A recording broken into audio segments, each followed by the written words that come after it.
The phrase learning loss is being used a lot in the last few weeks as educators and policymakers attempt to grapple with anticipated effects of the pandemic. What knowledge that our kids need to be successful was left out this year? Was the amount of learning loss the same for all of our kids?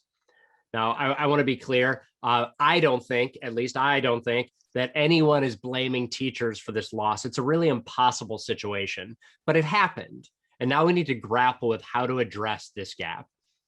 There's been a lot of talk about trying to measure and quantify the learning loss, but there has not been a whole lot of focus on real solutions. And what's becoming incredibly clear is that schools are going to need all of us more than ever. In just a few moments, we'll be meeting and learning from Dale Anglin from the Cleveland Foundation. After we hear from Dale, we'll open up to any questions that you may have. So make sure to let me know in the chat if you have a question to ask or that you'd like me to ask for you.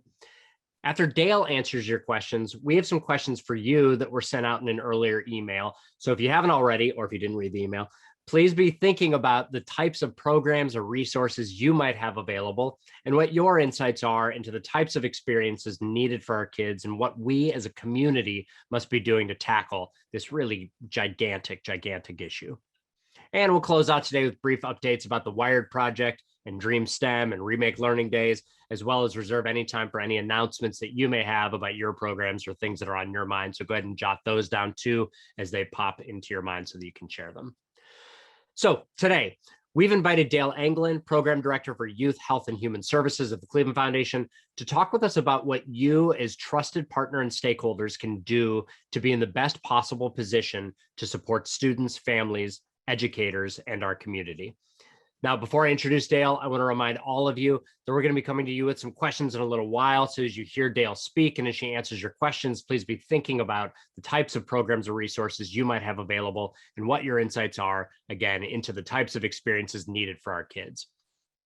I'm so excited to introduce those of you who don't already know her to Dale Anglin. Dale has been helping lead the Academic Learning Pod project for the Cleveland Metropolitan School District with support from the United Way and others. Dale and a team have provided a safe space for more than 800 CMSD students to go each day.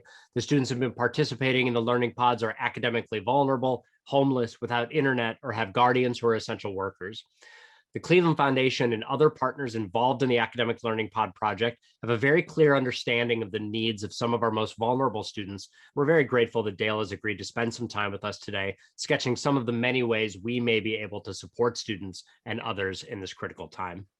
Dale? Hello, it's nice to see many of you. Hopefully at some point we'll be able to be together.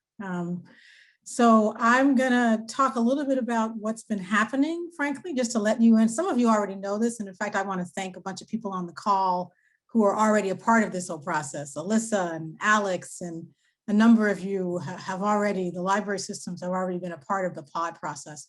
And then frankly, it's not like we have all the answers.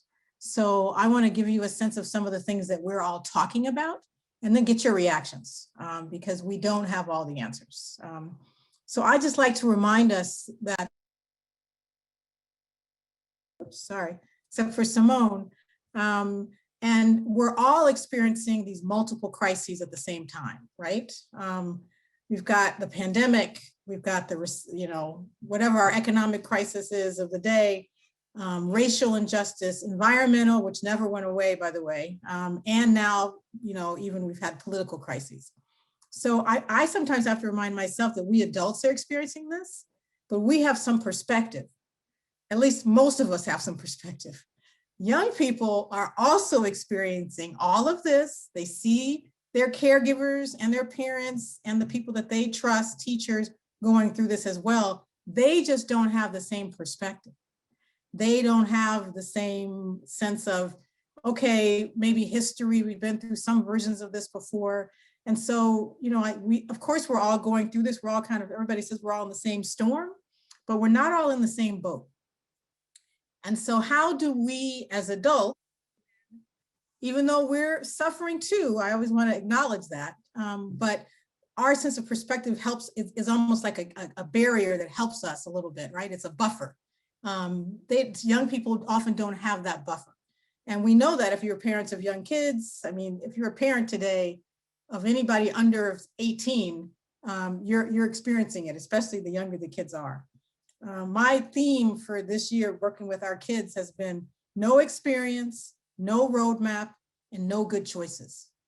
So I want to echo, and I'll say that again, no experience, no roadmap, and no good choices.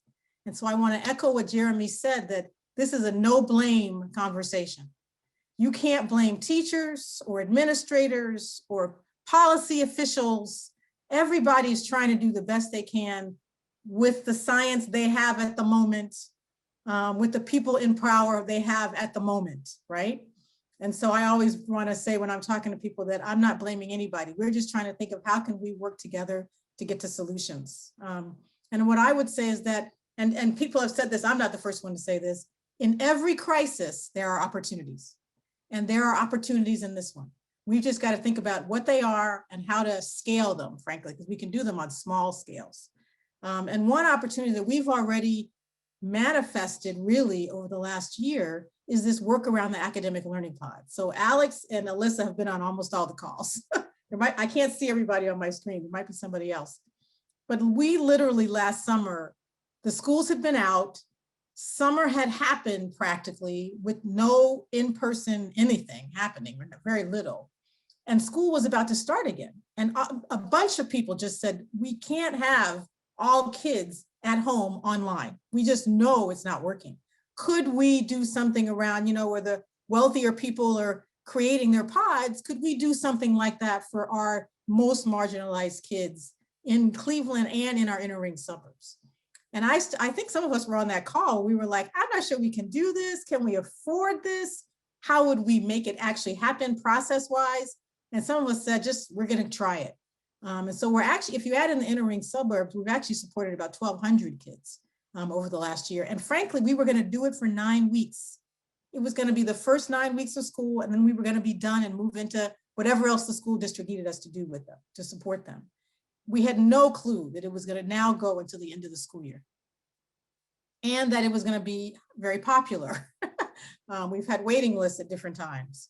But I will just say the opportunity has been not just to create that innovation, but the process of creating the innovation. For the first time, all of the intermediaries that deal with kids were all at the table the entire time. The libraries, MyCom, Say Yes, United Way, the foundations, the city, everybody, NeoSTEM, everybody was at the table thinking through how can we bring our expertise to the table to support these pods. So that's one innovation. There's really two parts to it, right? There's the process itself, which we want to keep going. And then there's the actual pod work itself, which will go hopefully until the end of the school year and maybe into the summer. But there are other things that we're thinking about that are on the table in terms of questions. So I hate the term learning loss. I hope you do too. Because let's be clear, our kids are learning something over this last year. It's just not the content that they're supposed to learn in the system, the box that we have created for them. That box is you got to learn this in 5th grade, this in 6th grade, this within 6 weeks. We all know that those boxes were full of holes, that they were boxes that many, many kids didn't fit into anyway. So why would we want to recreate that same box going forward? How can, and CEO Gordon has said this many times, how do we build back better?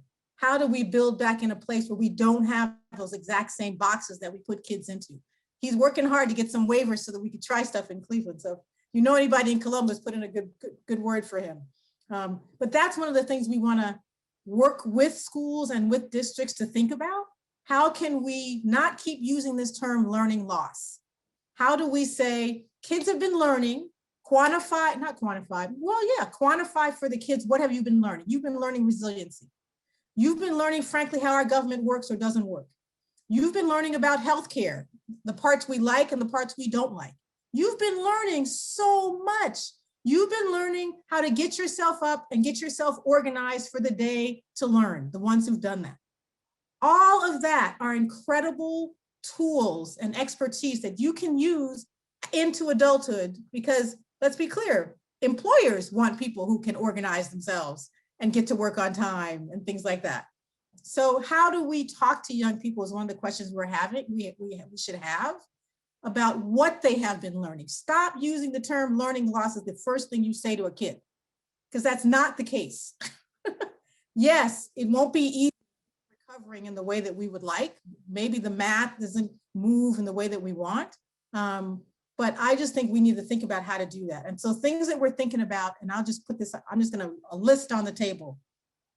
The school district, at least CMSD, is thinking about possibly extending their school year. Could you have, kids in school longer into the summer? Well, if you're going to do that at some point, could we have we can call them our pods, but you can just call them any of our out of school learning programs. Could we target those programs this summer to kids' needs better than what we do? Because what do we do in the summer? Kids kind of choose, their families choose where to go. Might it be, if we have some sense by the end of this school year that this group of 5th grade students really needs help in math? So we have some pods, some programs where the adults in those programs are really good in math, and you match, right? As opposed to it being more random than it's been in the past, is could we identify what of our programming helps really good in literacy? Some of the things we still want to teach them, right? I mean, there's been some, the timing's off, but they still got to catch up. So could we figure out a way to identify that programming, identify from schools which students? We can't do it for all students. We don't have enough money. The 20% that's the lowest performing, whatever that means in COVID, or by neighborhood. If you happen to have 5 really incredible programs in this neighborhood, and we have these 5 schools in this neighborhood, how do you guys get together and match up what the kids need with what the programming can offer? And if there's something you can't, could you bring somebody in, right? The point is to have way more conversation than what we've ever had in the past between schools and districts and providers and what they can offer. That's what we're trying to figure out at the foundation level. Can we facilitate those types of conversations? Districts at the table, they want to talk to everybody. We're thinking about things like that. I want 2 other things and I'll stop. We have to not forget about the digital divide. It has not gone away. People are managing through it. There's a huge digital equity coalition that's got a long-term plan around continuing to add on devices and hotspots.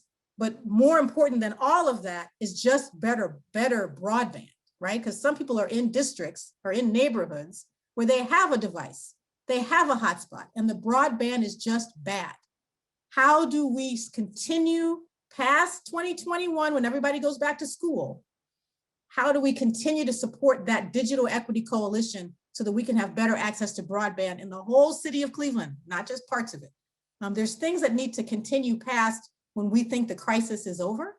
That's what we're hoping those types of groups will stay together. And then the last thing I want to say, particularly for your STEM groups, there's a national conversation happening around, we do have to help kids continue to learn. Could we do more tutoring, because tutoring, if you do it in the right way, is a best practice, right? The best way to have a kid learn, everybody should know this, is one-on-one tutoring. That's the best way. Then there's like small group tutoring. Then there's 30 kids in a class, right? Well, we can't all afford or get to one-on-one tutoring, but could we get more students attached to adults or young adults? It could be frankly, it could be an 18-year-old tutoring a 5th grader. But how do you do that more systemically? Maybe even in lunchtime, not always after school. Could you have more Saturday programs?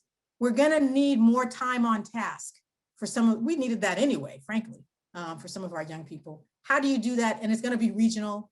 But the thing about it is, when you're a tutor, you're also a mentor.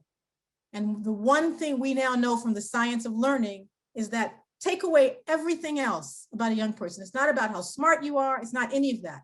It's about the best relationships you can build for that young person. You can take a student who is an F student. You build an incredible relationship with them with the right person, they can become an A student. It's about the hard work and the relationship. It's not a natural how smart you are. How do we work with adults, not the kids, work with adults who work with young people to get them to stop saying, oh, you're a C student, I don't want you. That's not the point. The point is all students are good at something and all students can learn. It's just a matter of how much time it takes to do that. Our system just doesn't allow all that time. Could we use adults to help mitigate that issue and support young people in a way that's, safe, right? Aligned with what schools think the students and their families need, but in a way where it takes into account all adults that work with young people. So the example I'll give is in a school building, they often just train the teachers. You should also be training the cafeteria workers. You should be training the security guards. You should be training the bus drivers, because their relationships with kids is just as important as the teacher. And we all know that, because I still remember my security guard in my high school, because that person was the person I would probably talk to more than my teacher. But they don't always get the same type of training around building relationships with young people in the right way and things like that. So the same with STEM. You guys have a way of doing your work with young people, and you have a content that is very specific and important to teach. And yet you also, like the arts providers and like name any other content, the content is equally, the relationship is equally important to the content. But we often teach only on the content. We have to also now learn how to teach and give more professional development on the relationship building. And that's what we know from the science. The question is now how to take all of that science and infuse it in the new practices that we would like to build over the next few years coming out of this crisis. So I'm going to stop. It's not like we have all the answers, but those are some of the questions that we're thinking about in the foundation world and amongst this team of our kind of intermediaries working together.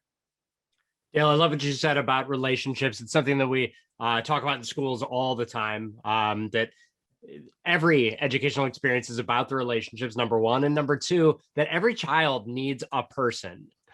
They need a person. And sometimes that's a parent, but very often it's not. And so that's where all of us, those are in schools and those are who aren't in schools, can really step up, because the difference that can be made in that individual child, when that child has a person, has someone they can talk to and work through these things, is enormous. It's enormous. Shane Woods mentioned in the chat, it's a perfect time to reframe education as it needs to be versus returning to as it was. And I also liked, sorry, I'm scrolling, that Alex Leslie mentioned, I hold on to the state of schools address that Eric Gordon gave. We could go back to the way things were, but should we? Right. So some of you may have some questions. If you could go ahead and put those in the chat and let me know. I had one here that I thought was interesting, and I asked Donna. Donna, I think unmuted you. Are you there with us? Hear me? Hey, Donna, could you ask your question? Hi. Yeah, more of a thought. I'm working with a tutoring program within CMSD now.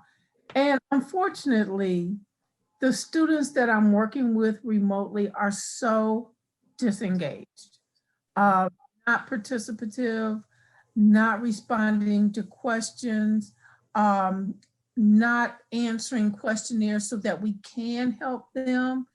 And even the teacher cannot motivate them. So I had asked, how do you define learning? Because Dale was talking about they are learning remotely.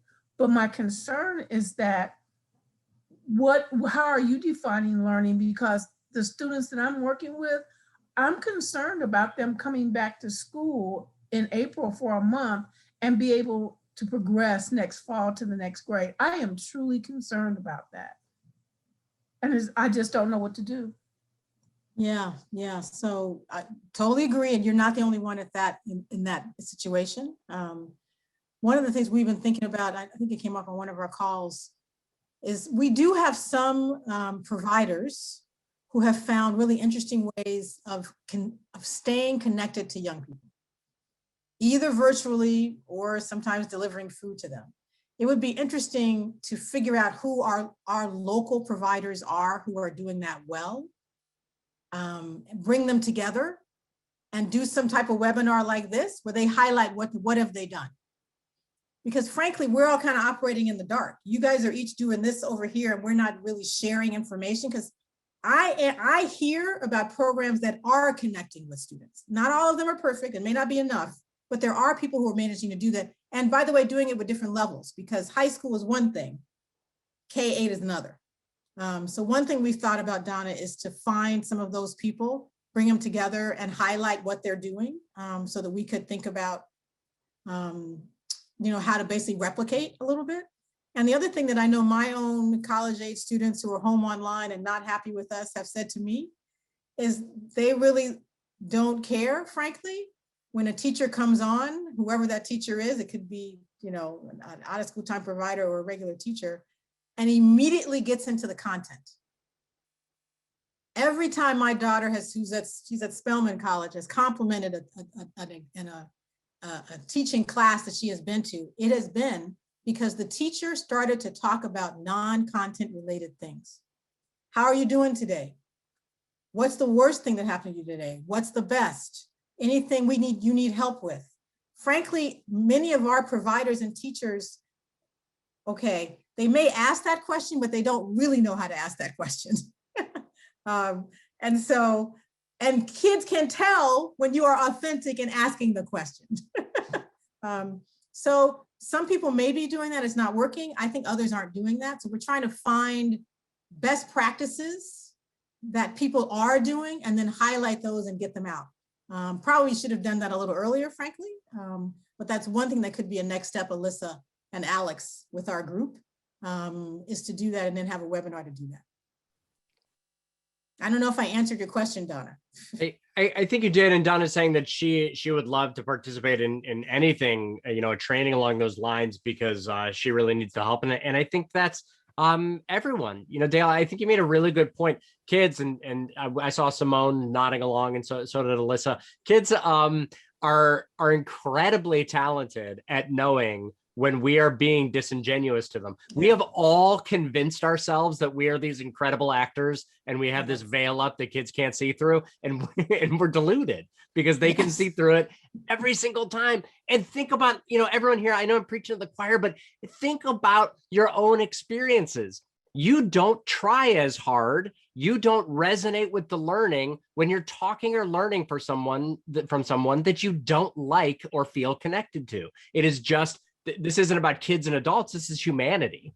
Yeah. Can I add one other thing to this last question here? We have started thinking about summer 2021, and could we incentivize and support programs that get kids outdoors?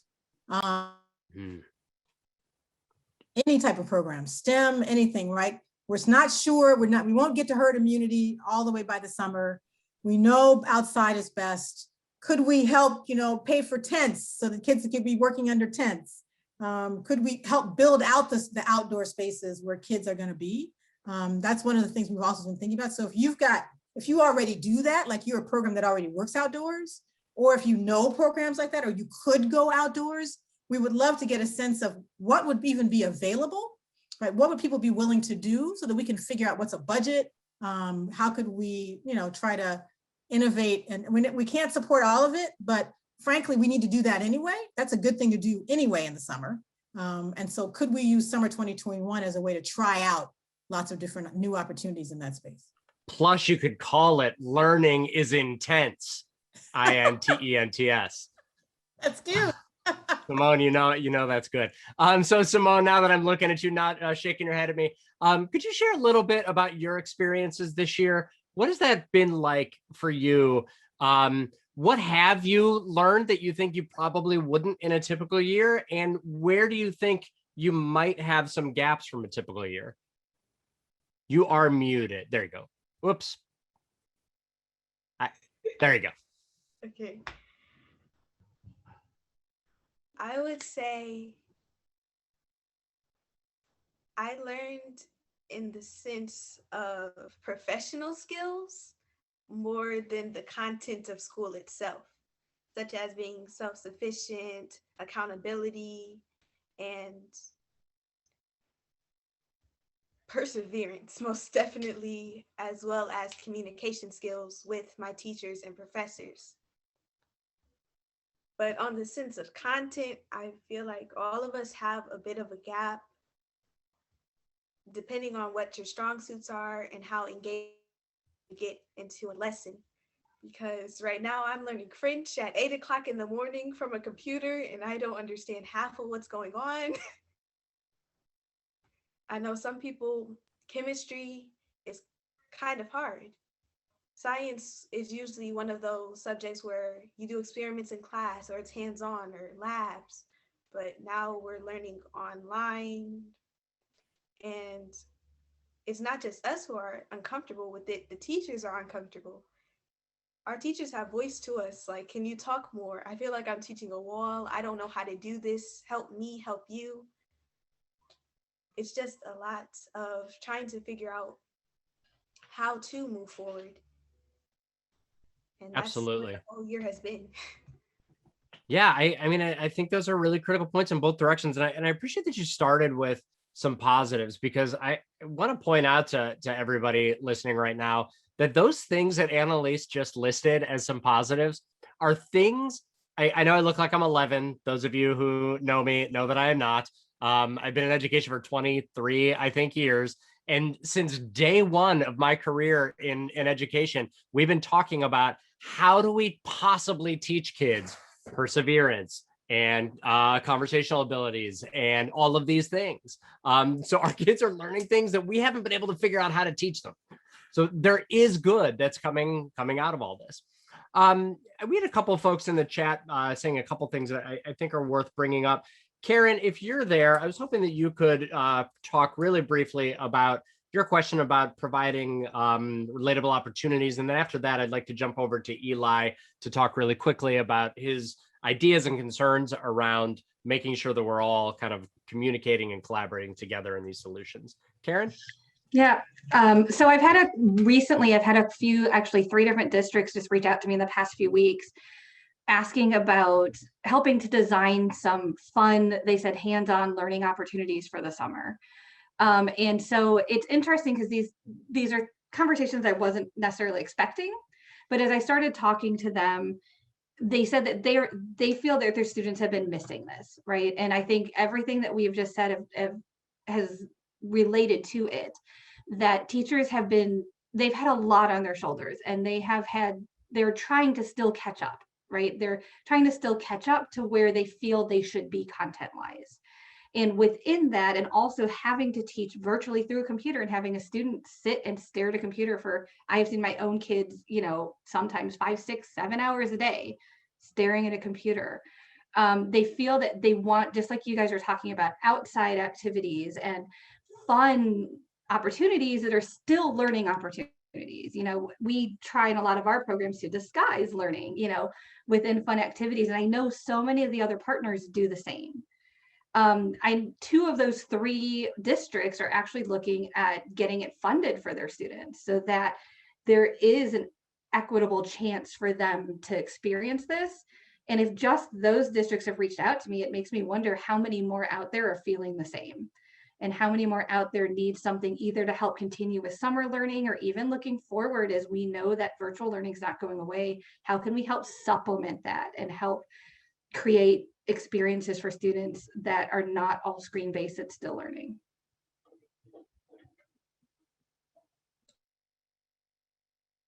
Didn't realize I was muted. Sorry about that, folks.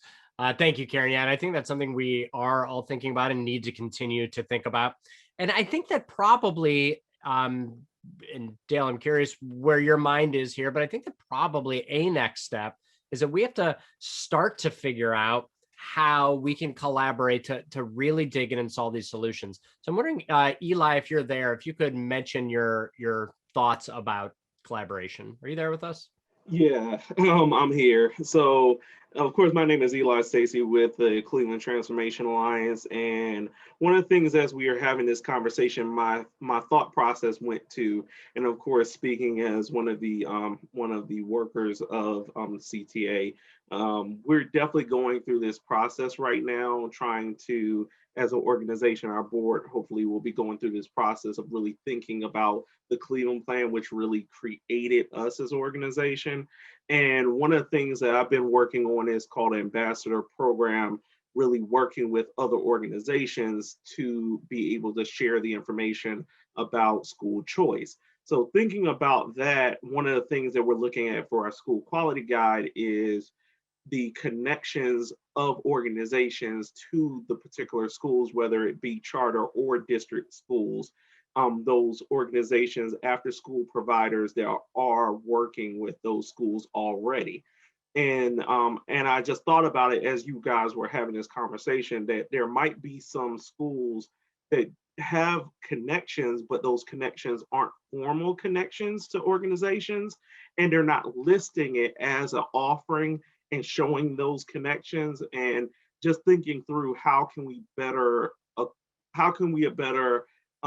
account for that? How can we better account for those connections? So, for example, if multiple students within one school are going to a particular program, but that program has not created a significant partnership with the school itself, it might be necessary for it to be added to our school quality guide at some point to show that that school is getting additional assistance and resources given to it by a particular program. So I was just thinking through and how we can do that better. And even in the program that I'm working with, the ambassador program, I'm making sure that I'm starting to map out where all of the resources are in what areas, so that we can do it better, so we can offer those resources better and connect organizations, because there is this sort of void of, I don't know what you're doing over in the other side of something.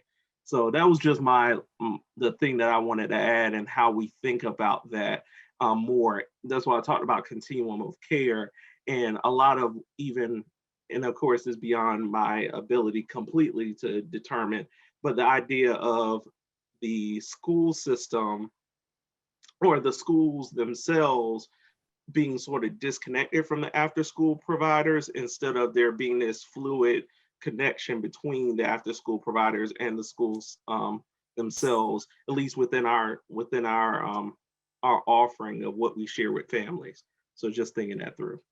Thank you, Eli. So Dale, as we're trying to think about ways to tackle this and support the work of the Cleveland Foundation and support the kids of the region, what should we be thinking about as we start to kind of marshal resources and personnel behind that? Just a little softball question, super easy. Solve all the problems right now in Cleveland. Right. Well, we have a slight process, I'll say that, where we are meeting every 2 weeks, starting in another week. I think we're going to be meeting every week, and that's all those intermediaries. I just realized why you should be in that group. And it's not the direct providers, it's the intermediaries. And then we'll get to the direct providers, believe me. But we're kind of talking through, and the district sits at that table, at least CMSD sits at the table. And then between MyCom, we have access to some of the other entering suburbs. And we are actually just starting to have conversations about summer 2021. And so I think we should bring back to that group this conversation. I've talked to a couple of people about, we need a little bit of a conversation, but the problem is the district is so busy right now trying to get back into the buildings. It's hard to get them on other conversations, but we need a conversation where the intermediaries and the districts are sitting together and we're thinking through, what are you willing to do and fund? And how can we supplement and support, right? Because the one thing all principals are saying, we've talked to principals, they want help. They know they want help. That's not even a question. The question is they don't even have their own time to organize the help. They're so busy just trying to manage they still got requirements they got to meet. They still got to deal with union issues. None of that has gone away. And so it's almost like, how do we organize around them and help them as much as we can, plug in, pull out, get as much information from them, but not make their lives, frankly, more complicated, because it's already incredibly complicated. How we do that is not going to be easy. So I would say, first, bring this conversation back to our next meeting, which I think is this Friday or next Friday. And we were supposed to be trying to schedule some time to talk with the district anyway. So I feel like we should just do this sooner rather than later. Does that make sense? It makes a lot of sense, and I think that's the path forward. Dale, do you have any questions for this group at all before we move? Well, I'm just curious. So, we're no different than any other district. I'm answering this question from Rebecca. When we're talking, our out of school time people are talking to groups across the country Some of us, we were just on a national conversation last week with people talking to the Biden administration, which was really nice, even though we didn't get to meet Biden. But it's a group of, I would just say, unusual suspects. So it's adults who work in programs that are just not schools. So think of city year, out of school time, some of the charter schools, some of the things, they're all thinking about this tutoring stuff and how do we plug more adults into buildings to help. And basically, when you start to hear them all talk, it's all the same issues. And by the way, we at least are in an urban place where we can get to our kids. When you hear from some of the rural people who had even worse broadband than us, it's even worse, if that's possible. So, like I said, no experience, no roadmap, no great solutions. We, just so you guys know, we in Cleveland are part of now, I think it's 20 of us. Nationally, they've asked us at University of Washington to be part of a learning group. So frankly, the national people can learn from each of us about what we're doing locally, because what they're realizing is it's probably not going to be a national solution. It's going to be local solutions that we then lift up and share.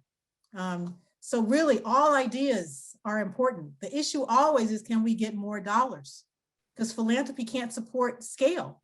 If we want to, we couldn't have supported 39,000 kids in learning pods, even if we wanted to. We have to have government dollars to do this.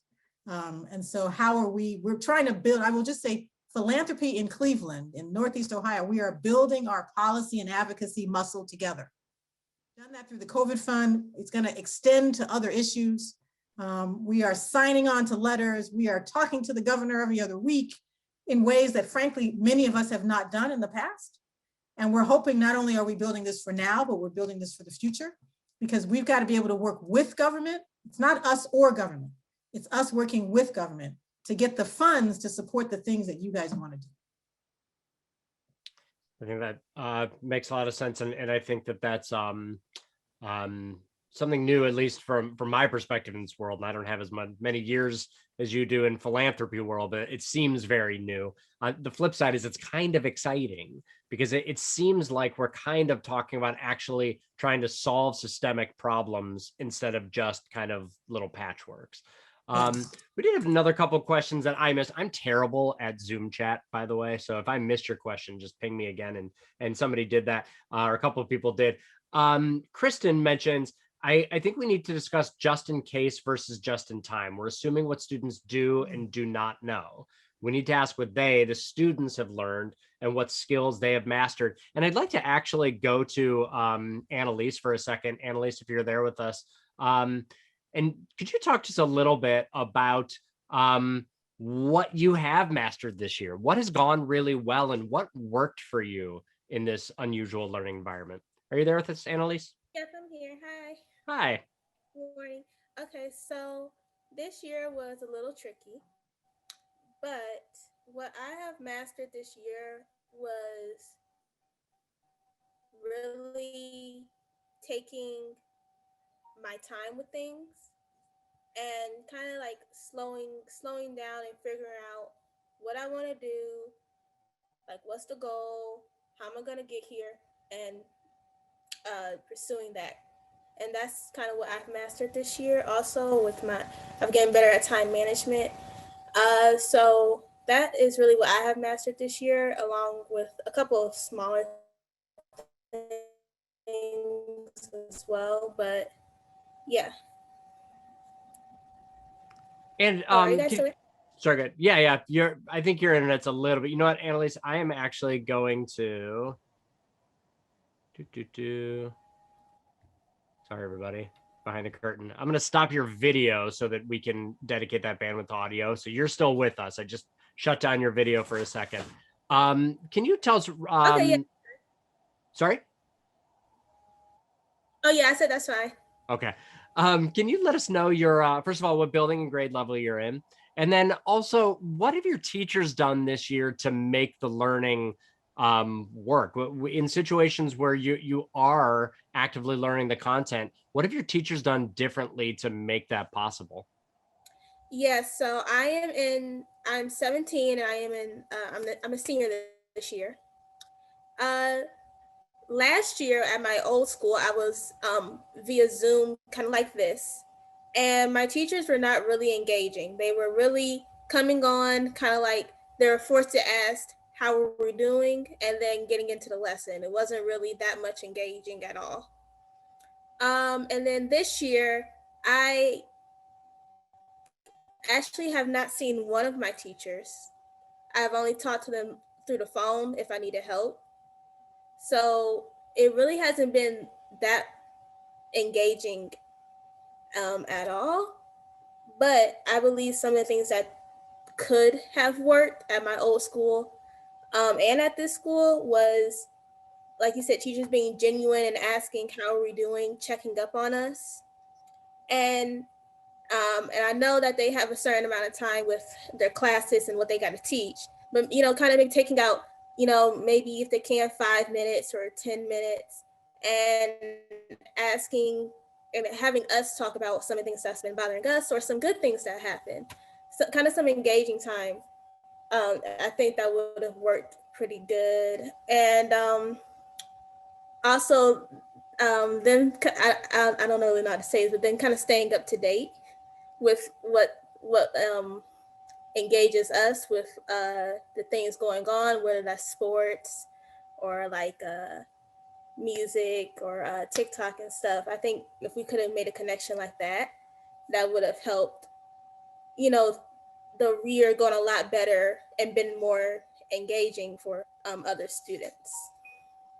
So back to that conversation of connections and like Dale was talking about before, not just these surface connections, but really taking an interest in students in order to forge something that can kind of transcend these difficult times and help create that path. Thank you, Annalise. I appreciate you joining us again today.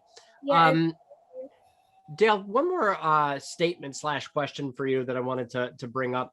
Denise mentions so many high school graduates in Northeast Ohio didn't continue on to college or don't continue on to college, but choose to work in low wage jobs. The impact is huge when you think about the longer term economic impact for these young people. Yeah. How's the Cleveland Foundation and your work thinking about that right now? And how do we begin to address that issue in Cleveland? It is a big problem. Thank you. I will just say, so this is where a little bit of where we have shined a little bit, take every little positive thing you can find, because we have Say Yes here, and we're on our, starting in the spring of 2019. So those seniors qualified for Say Yes scholarships. So we're on our second year of kids being in college. Our Say Yes students in college, especially the 4-year schools, also the 2-year, but especially the 4-year, they actually stayed in school at a better rate than our peers around the country. And that's because they've got mentors, they've got a connection. People hand-delivered computers to them when schools went down in March. We found all the Say Yes scholars that were freshmen in college last year, and we made sure they all had a device. And so that connection, I think, helped keep a lot of them in school. So in terms of the kids who are taking advantage of that within CMSD, that's been a good thing. It's kind of held us together a little bit in COVID. And I think that'll be really good going forward. By the way, they still need more mentors. So if you want to be a mentor for a Say Yes scholar, please sign up for that. And then there's also, and this was pre-COVID, the district is paying attention to especially the juniors and seniors who don't plan to immediately go to college. And there's a lot of them. The bottom line is if a CMSD every year graduates about 2,000 students, 1,000 are in that college going group. They think they want to go to college, they're prepared to go, they may need some help and some money, but they're oriented towards college. 1,000 are not.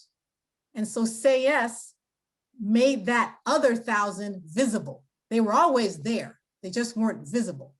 And so now there's a whole effort in the district working with a lot of partners on how to help, especially that group, either move into the college bound group, or if you're not ready to do that, that's all right. Can we help you understand, even starting junior and senior year, what are you good at? What are the pathways available to you as just a high school graduate? Can we help you along those paths earlier? If you're going to end up doing food service, understand that maybe you could rise up in food service and then decide maybe you've been in 5 years, you want to go back and finally get your degree, right? There's all these paths, but kids don't understand those various paths.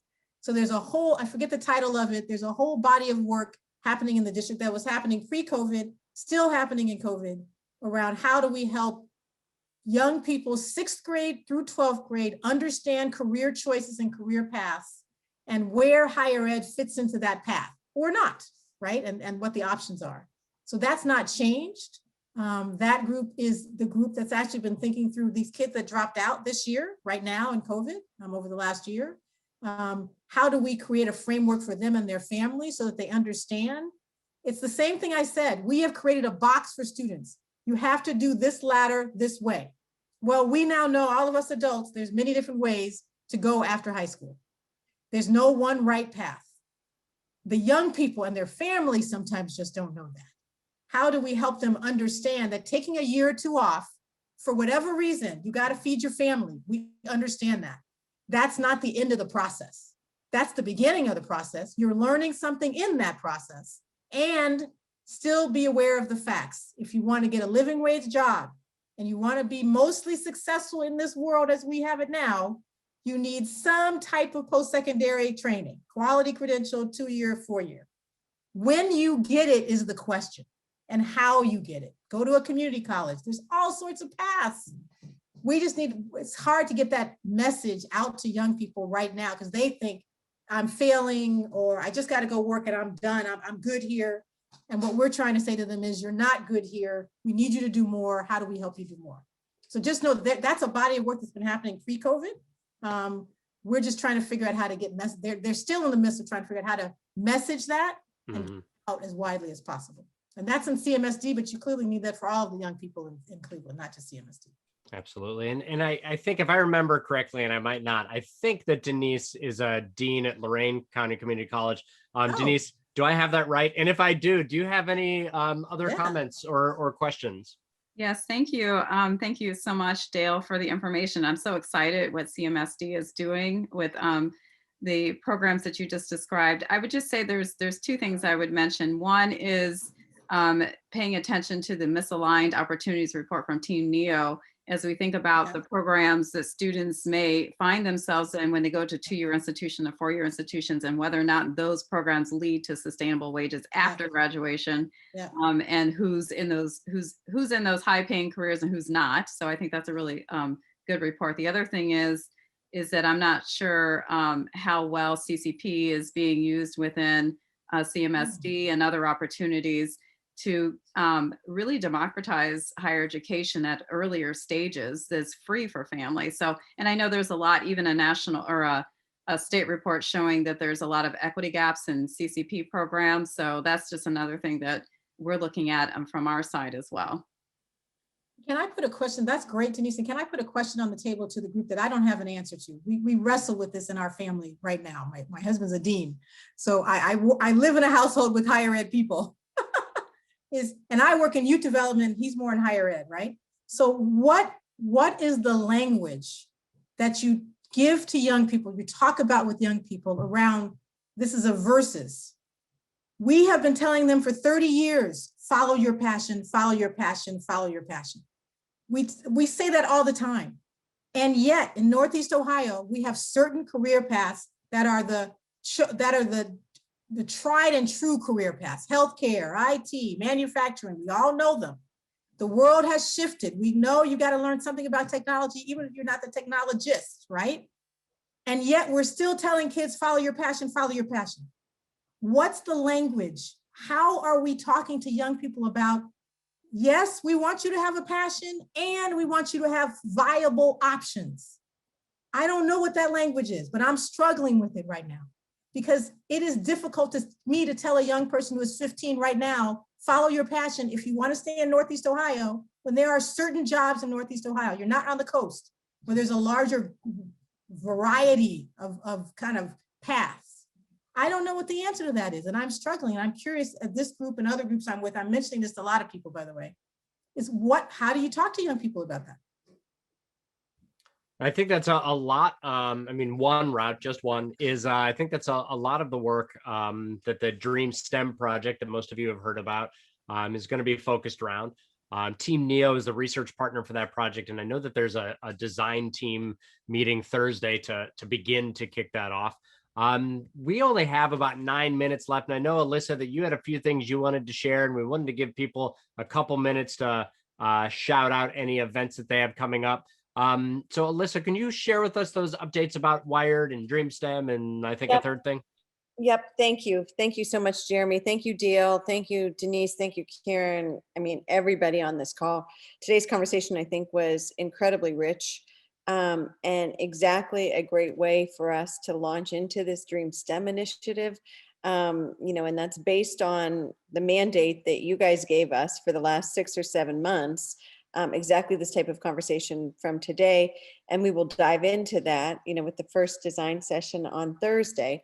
With the Dream STEM goal is to, one, raise awareness. So Dale, a little bit to your question, and I can't get all the way there with an answer yet, but a little bit to your question is that I think students first have to have knowledge. Student and families first have to have knowledge about what's possible. And what is real, what are the facts, what is, Team Neo is going to advise us about what are the growth opportunities and the STEM professions for 5 of them in this area. We will work hard to raise the profile of those 4 or 5 professions.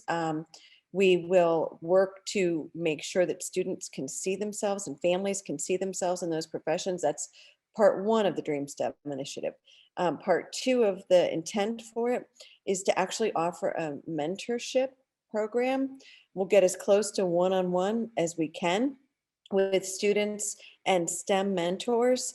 And part 3, and this is the biggest, craziest part of all of this work, and that is where we really want to throw the tent absolutely as wide as possible out there, where we are then trying to map and align STEM resources, opportunities from our out-of-school partners and in school as well to professions. So Karen, if students go to the Great Lakes Science Center and do X, Y, and Z, that's going to be really good exposure for these careers, And so if they participate in, a program through Youth Opportunities Unlimited, we're going to map that, potentially, hopefully. It's the biggest part of the work that we're doing. Excited to kick it off on Thursday. That's update 1. And if somebody is still, the invitations, have all gone out based on, when you guys said that those of you that said you wanted to join the initiative, if somebody is still interested in joining it, please shoot me an email amazingly soon, and we'll work to get you added to the design team. Okay, the second update I was going to offer is about Wired. And it's just such a cool, fun project. Simone and Annalise, who have agreed to sort of be, some of our student advisors for NeoSTEM, had been in our cohort, first test pilot of Wired. And so the Wired project, as you guys all know, pairs students with business owners to teach business owners how to improve their online presence. It is one incredible project. The students that are involved come out of it kind of different human beings. And Simone and Annalise, if I'm saying something that's not true, unmute yourselves and interrupt me. But it's just a very cool, very meaningful project for the students as well as for the business owners. And then the third update that we have that I wanted to mention is Remake Learning Days. And I'm going to drop this in the chat right now. We are still accepting applications. To call it an application gives it an official feel that I don't mean it to have. We really want to showcase your work. And the Remake Learning Days, we're part of that national network of Remake Learning Days. They've given us a little bit of grace. I think the application, the applications were due last week, and we've begged for another week because we know that some of you have cool events that you want to get in there. Becky, I know you've uploaded a lot, right, already. Karen, did you get yours in? I don't even know. Okay. If you still can, it would be amazing. And if there's anybody else that has an event that you want to showcase, the really interesting, cool thing about this Remake Learning Days, and especially the world in which we're living, the opportunities of this COVID world, are that your audience is not just Northeast Ohio and not just the people that we will drive to it. As part of the Remake Learning Day network, your event will get exposure, all across the country. So we would love for you to, to join and get your, Becky's still working on getting theirs in. And I saw something else in chat, Jeremy, but those are my 3 updates. And do you want to take us from here, Jeremy? Sure. We do have just a couple minutes left. We really try to end on time because I know you're all busy. Does anybody have any particular events or things that they would like to share to the group before we close? I'm looking at faces now. I'm in gallery view. I don't see any. Blank I saw stares. a comment from Denise in the chat. Yeah, Denise is talking about credentials for CCP courses, which is a kind of a sidebar conversation that was happening, and that Cleveland State used to have a grant, but she doesn't think that that's still happening. Okay. Well, thank you all for joining us today. Thank you, Dale, for dropping some knowledge bombs on us and helping us learn a little bit more about the work that Cleveland Foundation and the pods are doing. I know that everybody in this group is incredibly eager to make an actual and measurable impact and change in this community. So you've got a whole lot of people here who are ready to dig in and work. So thank you for joining us today.